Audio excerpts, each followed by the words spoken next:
Masayang-masaya ang maraming kapamilya stars sa muli nilang pagbabalik sa dating tahanan ang Channel 2. Matapos ang ilang taon ng pagbabago at pagharap sa iba't ibang hamon sa industriya ng telebisyon, itinuturing ng marami ang pagbabalik na ito bilang isang bagong simula at tagumpay para sa Kapamilya Network at mga artista nito.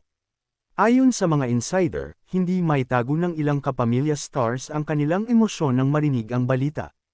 Para sa kanila, ang Channel 2 ay hindi lamang numero sa telebisyon kundi simbolo ng kanilang mga pangarap, unang break, at mga proyektong minahal ng sambayanang Pilipino. Kaya naman espesyal ang pagbabalik na ito sa kanilang mga puso. Dahil sa bagong kasunduan, muling mapapanood ng mas maraming manunood ang mga kilalang kapamilya program sa Free TV. Inaasahang makikinabang dito hindi lamang ang network kundi pati ang mga artista na muling magkakaroon ng mas malawak na reach at koneksyon sa masa, lalo na sa mga lugar na umaasa pa rin sa tradisyonal na telebisyon.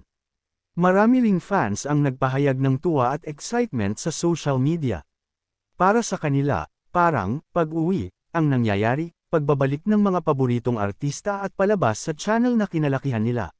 Sa kabuuan, ang pagbabalik ng kapamilya stars sa Channel 2 of sa All TV ay hindi lamang simpleng pagbabalik ere, kundi isang patunay ng tibay, determinasyon, at patuloy na suporta ng mga Pilipino sa ABS-CBN. Isa itong bagong kabanata na inaabangan hindi lang ng industriya kundi ng buong Kapamilya Nation.